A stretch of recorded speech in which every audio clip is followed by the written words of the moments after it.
3 ways to heal spiritual blockages in relationships. Have you ever met someone and you could feel that there's an attraction, or you just innately like the person or is in love with the person right away? Or other times you meet someone and right away you feel like, oh, I don't really like this person and I don't know why. Some of it has to do with our own shadows. Perhaps it's our own shadows projecting onto others around us.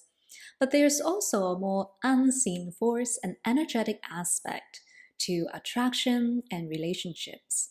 And that goes for romantic relationships, family relationships, colleagues, friendships, and so forth. I believe in past lives, and I believe that our past lives can affect our interaction in our present self. The good news is I believe that healing is possible, and sometimes it's easier said than done. For example, you might want to heal a relationship that is no longer in your life. Perhaps this person was toxic to you, and you guys just weren't a good match, and thus they're no longer in your life. You can still heal that relationship. Or maybe you are in a relationship with, let's say, a soulmate. And although you guys have a deep love for each other, there are still times where you feel like there's a repeating pattern that comes up. And if both partners is open to work on this relationship, aside from psychotherapy, going through spiritual healing is also very helpful for a relationship as well. Or maybe you are at a workplace and you just seem like, why is this person always coming after me? Why are they just bullying me and not anyone else? In itself, it could be a lesson or a spiritual test, but there's also other forms of ways that you can help alleviate the situation or completely heal and transform these blockages. So the first really powerful way to heal spiritual relationship is accessing the Akashic records. You can see a reader or a channeler, or if you're pretty psychic and in tune yourself, you can connect with your higher self and ask to be shown insights about your past life with this person. And you can understand some of the karmic energies that is at play.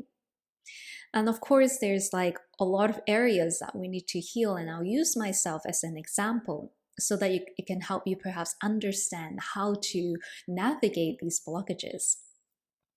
In terms of, let's say, romantic relationship, I managed to find my twin flame after so many rejections and so many broken relationships because of my unhealed trauma. And when I finally found him, I actually didn't recognize him at first. I was more focused onto my own self-healing journey. And we got the signs that we were twin flames. And even then, right, just because you found a twin flame or your soulmate doesn't mean that it's always going to be rainbows and unicorns every day. And so there would be like, and since I'm open, I could remember past life what we've had. And I was like, this guy has married many women. And even himself, he's also very spiritual. He would say, I felt like I have many wives. And so I knew that in the beginning of our relationship, this karma would come up where I'm like, And so I had to like heal that blockage with him. But having the awareness really helped release and transform these blockages, because when I am triggered, I can ask myself, wait, is this my shadow? No, it feels like past life stuff. And then having that awareness that this past life is being activated, I can then choose how to respond to it. Which brings me to the second way of healing is through cord cleansing, cord removal, or forgiveness practice. So cord removal, cord cleansing are energetic cords that attaches us to other people, other places, past life, that weights us down. And these cords can be seen by clairvoyants, psychics, and healers. And these cords can attach to any areas of your auric field. I find that from my experience, the more intense the relationship is, or the longer the relationship is, the deeper the roots. These cords have roots that kind of attaches into your body. And so when you're removing the cord, it's good to check in with your higher self and ask if this cord can be released or it is to be cleansed. So for example, if you have a cord with your mother, right, she's always going to be your mother. There's always going to be some type of energetic connection there. But it doesn't mean that some cords cannot be released. So if you had a childhood where you were the parent and you were emotionally dependent on, a lot of times it will attach cords to you. Or if you were in a relationship for a long time that doesn't align with you anymore, it's a good idea to cleanse or to remove that cord so that you're no longer psychically and energetically attached to that person. Or if people are, unconsciously draining your energy, sometimes you want to do a check-in and see, is this person sucking my energy or draining my energy? And am I subconsciously giving them permission to do so? I find that a lot of us with our unhealed trauma, we do that unconsciously. We feel that if we give them energy, then we are, helping them. But in the long run, it really doesn't help anyone because it drains your energy and it doesn't let them help them empower themselves and to do their inner work. And so cord cutting, cord cleansing is one way. And to integrate with it or to intertwine with it is forgiveness practice. So forgiveness practice can be as simple as, and this is from Taoism teachings, where you honor the person's soul and you ask for forgiveness. You ask for forgiveness of any harm or hurt that you've done to the person or their ancestors. And you also forgive them for any harm or hurt that they have caused you.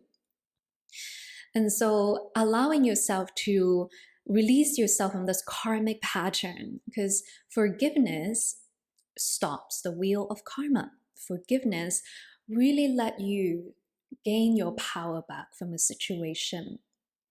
And so combining past life understanding and energetic cleansing and forgiveness will definitely help alleviate these blockages from your relationships. And I have seen a lot of incidents with these healing where it can be very powerful. A pair of soulmates doing their spiritual work have a greater relationship. Using it on yourself. Like for me, I used to search for love from other men. And so I would become attached to them, even though consciously I didn't want to. So I had to cut cord, cleanse, and go on a spiritual detox. I also did a lot of forgiveness practices as well. And some of it is like spiritual tests. I remember I used to attract a lot of bully archetype at work, and I didn't know why. I'm like, why do they only pick on me?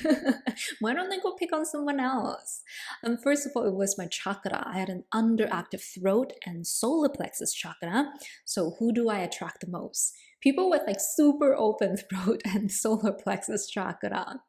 Once I started to learn Reiki and energy work to balance myself, doing my inner child work and the techniques that I'm sharing with you here, I no longer find these archetypes in my reality. Like no one around me had that type of aggressive, narcissistic, or bullying archetype anymore.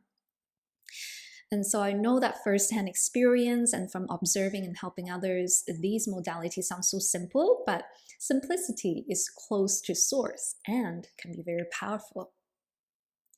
And finally, the third modality that you can use is a soul-to-soul communication. So let's say you are in a relationship and there's some disharmony.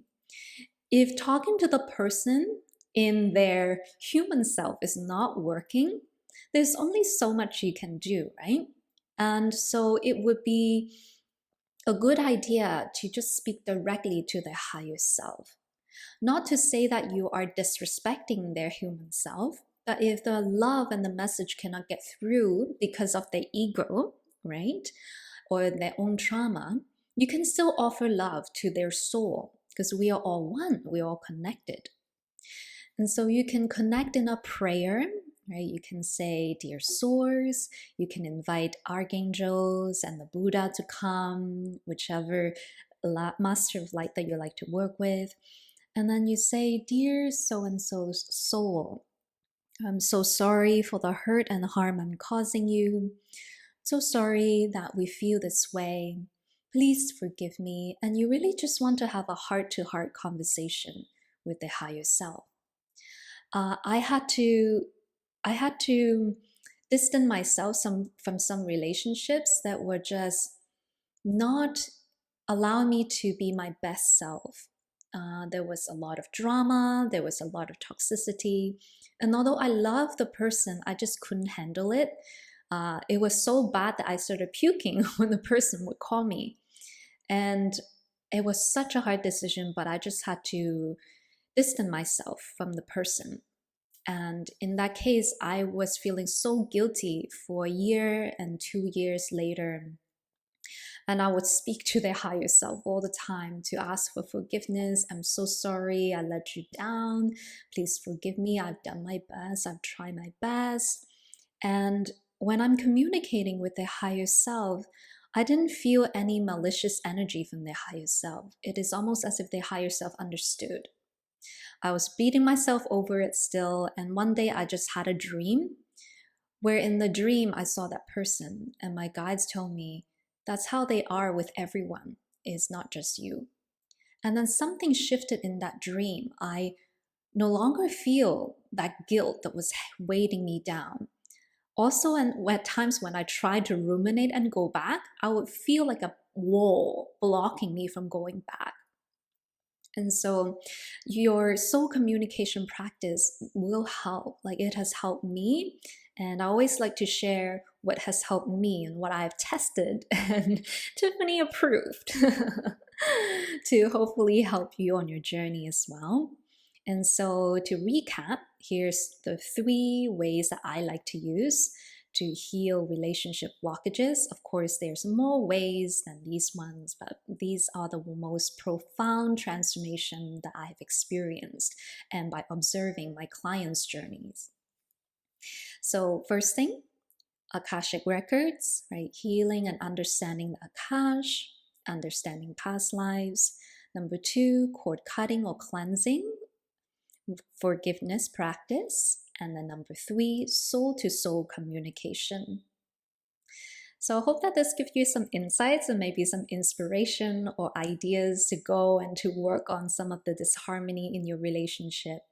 And I hope that starting from yourself, you can find this peace and find this healing within yourself. Because at the end of the day, right, self-love is so sacred. When you love yourself so deeply and authentically, just like Christ and the Buddha and the Kuan Yin, these goddesses showed us and taught us how to do, your reality will start to shift. And sometimes some people might not stay in our lives, but who knows, they might come back. I've had people where we were best friends and then something happened, we went our separate ways, and then a time will heal and they return and then we are friends again. So anything could happen, but most importantly is focusing on how to cultivate love for yourself and focusing more on how to be in service to humanity. How can you share your love and your light to others who will appreciate it and who will benefit from your wisdom, your love, and your light? Let me know in the comments section, was this helpful? Hopefully you will find a lot of peace and a lot of helpful insights from this video. I'm Tiffany, and if you want to learn more, you can reach out to my website at highpriestessascension.com. I do offer private sessions. If you feel you want someone to help guide you to do cord cleansing or forgiveness or to read Akashic records, I can help you with that. I can also teach you how to channel yourself. I have a course. I'll link it below in the video. I always believe in empowering each person to be their own healer and channeler. The teachers and the mentors are simply there to prop you up. Once you're ready to fly, you become your master healer and master teacher. Sending you guys lots of love, lots of light. Go out there and work your magic.